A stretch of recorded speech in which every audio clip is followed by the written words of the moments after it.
my friends, CA here, and this week's book pick is the young adult book, My Fairy Godmother is a Drag Queen. Although this story is based loosely on the idea behind Cinderella, it's told from a very different voice, and the reason why I chose it for this particular channel. So Chris is a young teen, kind of coming of age, who realizes, I think, to himself that he is gay, has realized for some time, but hasn't really publicly announced it.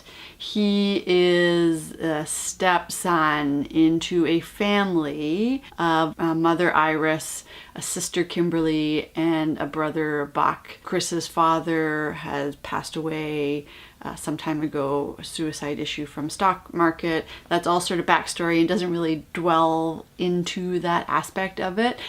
But the idea is Chris is in this family that he feels he doesn't really belong. He ends up being the one running around repairing clothes and making dinners and all this sort of stuff, similar to the Cinderella story. The story also touches on other lifestyles, such as Chris's friend, who he encounters, Coco Chanel, which is the drag queen persona of Dwayne. Coco and Dwayne, they're sort of one person, but really two very distinct personalities, which comes across in the book. Coco Chanel, who happens to be performing at the city's most prestigious ball, and at this event, Chris gets to go backstage and ends up meeting JJ Kennerly, who it's sort of like love at first sight between the two of them. The story itself goes through this on and off chance meeting between JJ and Chris and their secret romance that they have that neither one of them want to necessarily admit to friends and family that they are gay. JJ specifically because his path has been laid out in front of him, you know, one day on the road to being a president, and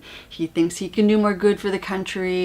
Being gay secretly, that thinking that society isn't open to accepting him, so he really has to keep it a secret, though he really does love Chris. So a lot of the story will touch on the family dynamics. Kimberly, Chris's sister, is in love with JJ also, and Iris really wants to encourage JJ and Kimberly's relationship, because obviously JJ is from a well-to-do family and she's thinking of the future of her kids and is social climbing, and if she can get her daughter married, then the family would be set for life.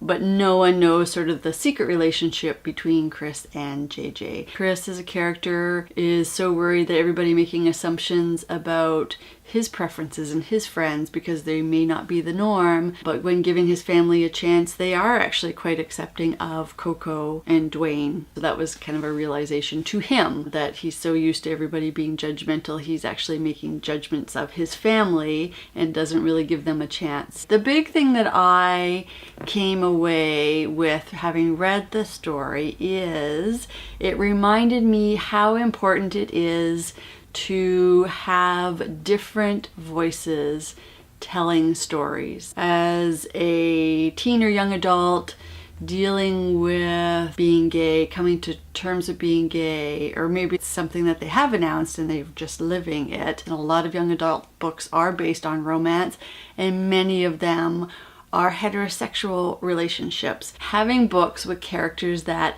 you can relate to. JJ and Chris's struggle really is they can't even talk about their relationship, can't show their relationship to families, can't show it publicly because people just aren't accepting that the fact that these are two men who are in love with each other. When you're talking about gay relationships, it could get really heavy in the politics and the social aspects of it. It actually really is quite a light read. When I say it's fairly light, it's also similar to following a fairy tale, love at first sight, and these two people then connect instantly and then have their whole life planned out for them. Is a little bit of a fairy tale, but there's nothing wrong with having a book that is just a light, uplifting, happy read. We're not talking about drinking and drugs, and there's alluded to sex, but it doesn't get into big, dramatic and descriptive sex scenes. So if you happen to have a young teen who may be looking for something to relate to, I like the story didn't wrap everything up in the end in a nice clean package, which some writers can feel that they have to tie up all the loose ends. You know, you as a reader making some assumptions of what could have happened, and I actually prefer books like that. This week's book pick, My Fairy Godmother is a Drag Queen, do a different voice on a traditional fairy tale. As always, you can find me here on Wednesday sharing books to add to your child, or in this case your teen's library, books that you may not have considered. If you like this content, like to see more content like it, be sure to give this a little thumbs up, and don't forget to subscribe so you know when the next video is published. And until next time, one to beam out. Woo.